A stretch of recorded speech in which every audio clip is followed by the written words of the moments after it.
Bismillahirrahmanirrahim. Assalamualaikum warahmatullahi wabarakatuh.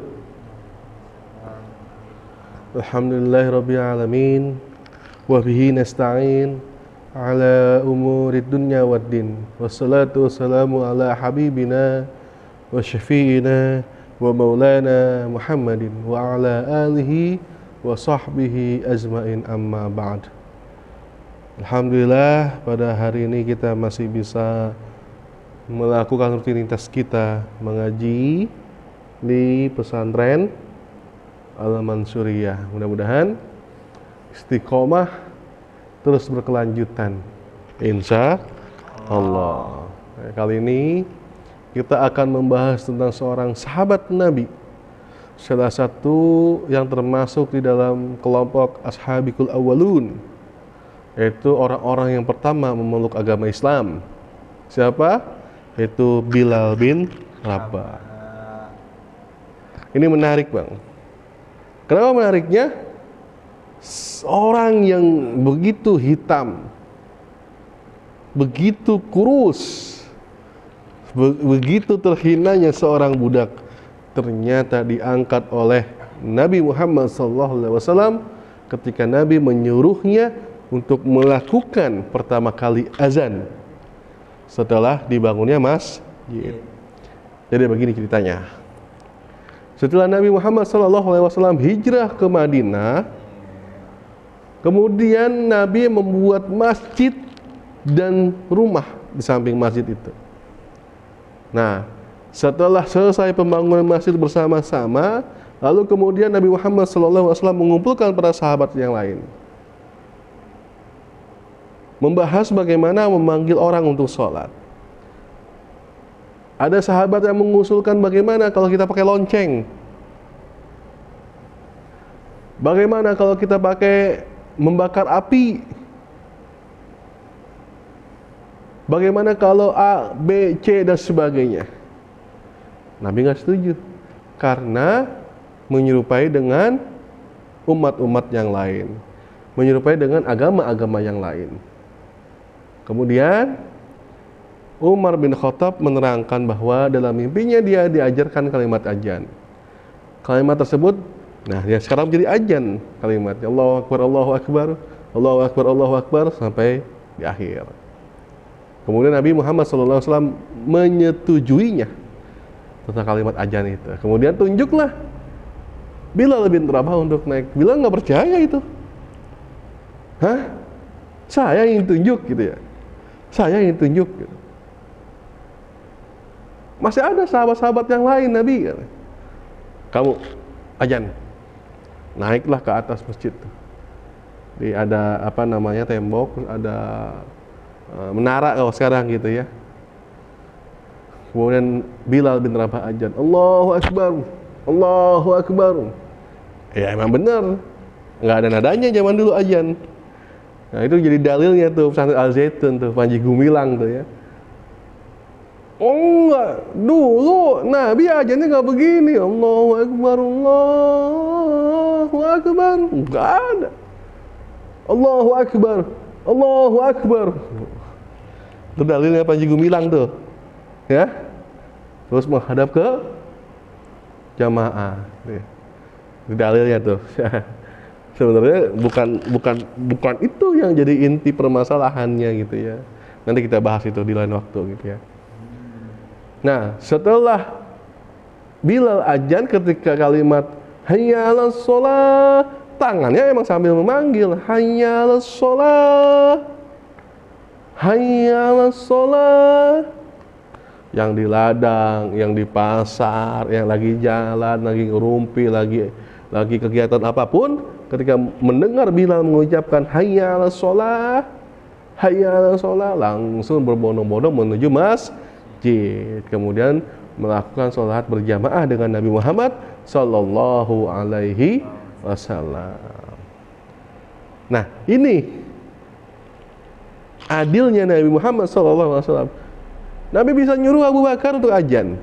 Nabi bisa menyuruh Zaid bin Haris untuk azan. Nabi bisa menyuruh sahabat yang lain untuk azan. Tapi kenapa Bilal yang disuruh Nabi untuk azan?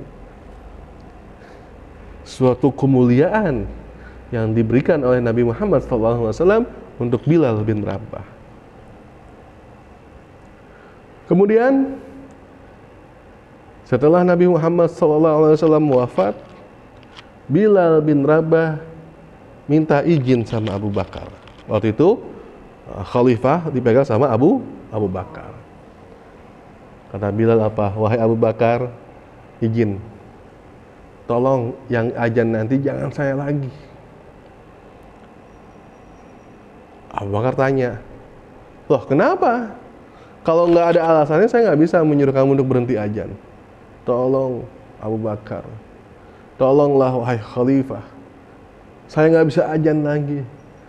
Kenapa? Karena setiap mengucapkan asyhadu anna Muhammadar Rasulullah, asyhadu anna Muhammadar Rasulullah, saya teringat dengan Nabi Abu Bakar. Sedih saya Abu Bakar. Gak kuat saya untuk mengucapkan itu Abu Bakar. Lalu Abu Bakar kemudian menyetujui permintaan Bilal. Kemudian Bilal pindahlah dari Madinah waktu itu. Saking lamanya itu Abu Bakar gak pernah mengunjungi Madinah, Nabi Muhammad SAW datang ke dalam mimpinya Bilal. Wahai Bilal, segitu bencinya kau sama aku. Apakah kamu gak kangen sama aku? Bilal langsung bangun waktu itu. Kemudian langsung berangkat ke Madinah, Bilal bin Rabah itu. Setelah datang ke Madinah, bertemu dengan Abu Bakar, ketemu dengan Umar. Nah, ketemu juga dengan cucunya Nabi Muhammad SAW, yaitu Hasan dan Husain. Kemudian Hasan dan Husain meminta Bilal bin Rabah untuk kembali mengumandangkan azan. Wahai paman Bilal, tolong azan. Kami ingin mengenal, kami ingin mengenang kakek kami, kata Hasan dan Husain. Lalu kemudian Umar juga maksa untuk azan. Akhirnya Bilal menyerah, kemudian naik ke atas, azan. Allahu Akbar, Allahu Akbar. Semua hening terdiam waktu itu. Ini suaranya saya pernah ingat nih. Saya pernah dengar nih suara siapa ini azan. Asyhadu an la ilaha illallah. Asyhadu an la ilaha illallah. Ketika kalimat asyhadu anna Muhammadar Rasulullah, nangis Bilal bin Rabah. Hasan dan Husain nangis. Bahkan yang paling kencang nangisnya Sayyidina Umar. Saking rindunya dengan Nabi Muhammad SAW, ngebayangin dia sholat dipimpin sama Nabi, imamnya Nabi, teringat-ingat bagaimana gitu, mengulang masa lalu yang sekarang nggak mungkin bisa. Bilal melanjutkan azannya sampai nangis setelah mengucapkan asyhadu anna Muhammadar Rasulullah. Semuanya ikut nangis mendengar azannya Bilal. Nangis karena nggak kuat gitu, karena mengenang Nabi, karena nggak kuat. Datang sambil menangis itu ya, yang di pasar, yang di ladang, yang dari segala macam tempat tuh datang sambil menangis mengenang Nabi Muhammad SAW. Kemudian sholat berjamaah, lalu kemudian Bilal pulang gitu ya, karena sudah berkunjung ke makamnya Nabi Muhammad SAW. Dan itu adalah azan terakhirnya Bilal bin Rabah. Nah, suatu ketika Nabi Muhammad SAW sedang Isra dan Mi'raj. Tahu Isra dan Mi'raj? Isra adalah perjalanan dari Masjidil Haram ke Masjidil Aqsa. Mi'rajnya itu adalah dari Masjidil Aqsa ke Sidratul Muntaha. Isra dan Mi'raj. Isra-nya ini dari Masjidil Haram ke Masjidil Aqsa, Mi'rajnya naik ke atas Sidratul Muntaha. ketika melewati surga. Nabi Muhammad SAW mendengar ada orang yang lagi berjalan di dalam surganya Allah Subhanahu wa Ta'ala. Kemudian Nabi bertanya kepada Jibril, siapa itu? Jibril menjawab, Bilal bin Rabah. Suara telapak kakinya aja udah kedengeran tuh di surga. Udah mesen. Ibaratnya udah di booking di surga sama Bilal bin Rabah. Selesai melaksanakan Isra dan Mi'raj, kalau ketika bertemu dengan Bilal bin Rabah, Nabi bertanya, wahai Bilal, amalan apa yang kamu lakukan sehingga saya mendengar suara langkahmu di surga? Nabi bertanya. Nah, mungkin Nabi bertanya bukan untuk Nabi ya, mungkin untuk kasih tahu kita secara langsung gitu ya. Kalau mau seperti Bilal tuh, contoh Bilal gitu ya. Bukan berarti buat Nabi itu ya, itu contoh ngasih tahu kita, tapi dengan cara Nabi bertanya biar kita semua tahu, biar kita bisa mencontoh seperti Bilal gitu. Kalau Bilal berkata apa? Wahai Nabi, saya nggak ngalamin apa-apa. Cuman sebelum azan saya itu wudu, setelah wudu saya azan, kemudian sholat setelah wudu. Dan itu saya nggak pernah putus.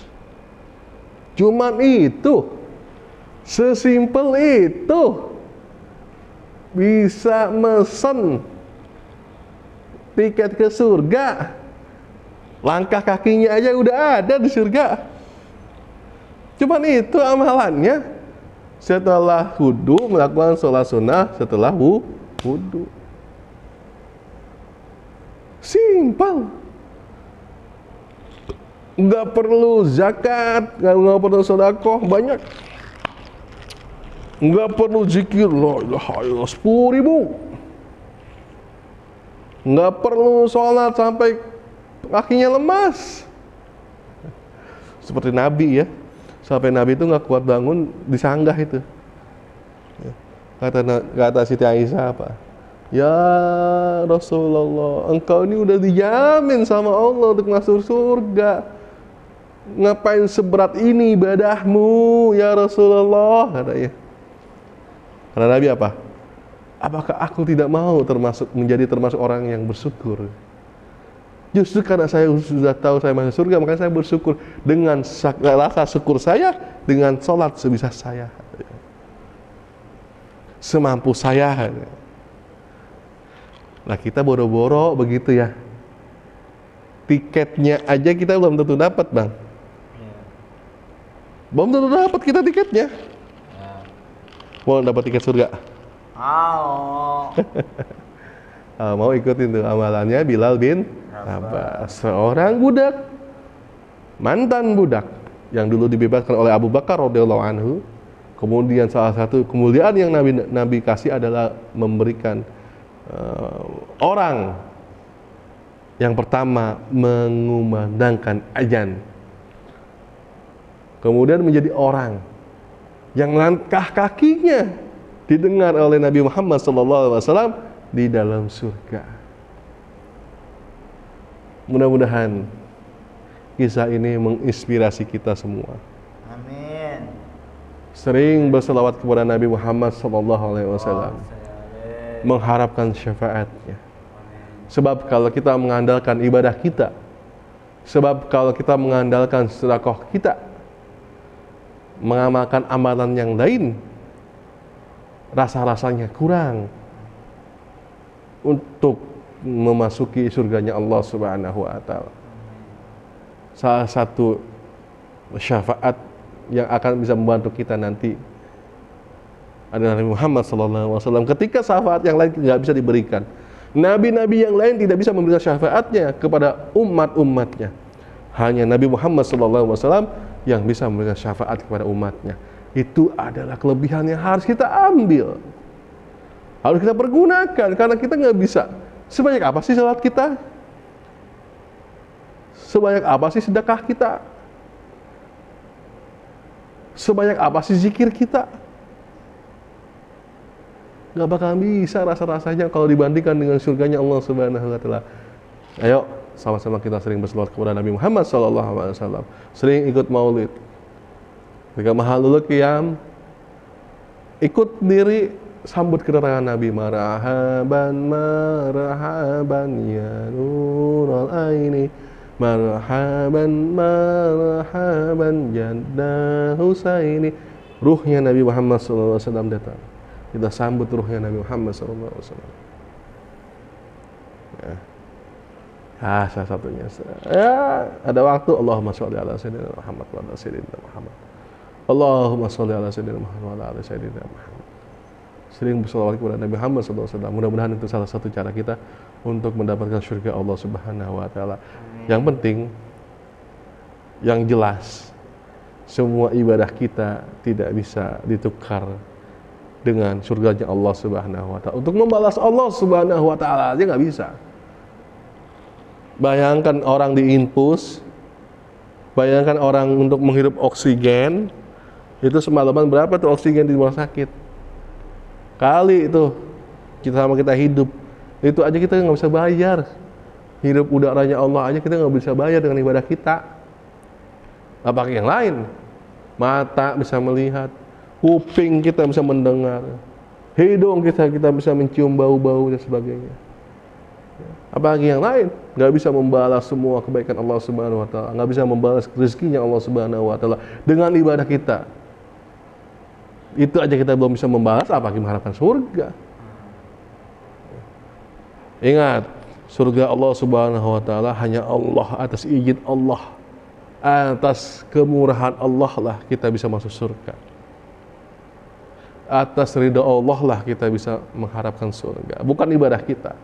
Tapi usaha kita salah satunya ada dengan cara ibadah, dan salah satunya dengan berselawat kepada Nabi Muhammad Sallallahu Alaihi Wasallam. Ya, mudah-mudahan ini menjadi pelajaran kita buat kita semua, inspirasi buat kita semua, dan bisa memberikan dampak baik buat kehidupan kita, keluarga kita, pesantren kita, sekolah kita, yayasan kita, semuanya menjadi berkah semuanya. Subhanakallahumma wa bihamdika asyhadu an la ilaha illa anta astaghfiruka wa atubu ilaik. Wallahu a'lam bishawab. Assalamualaikum warahmatullahi wabarakatuh.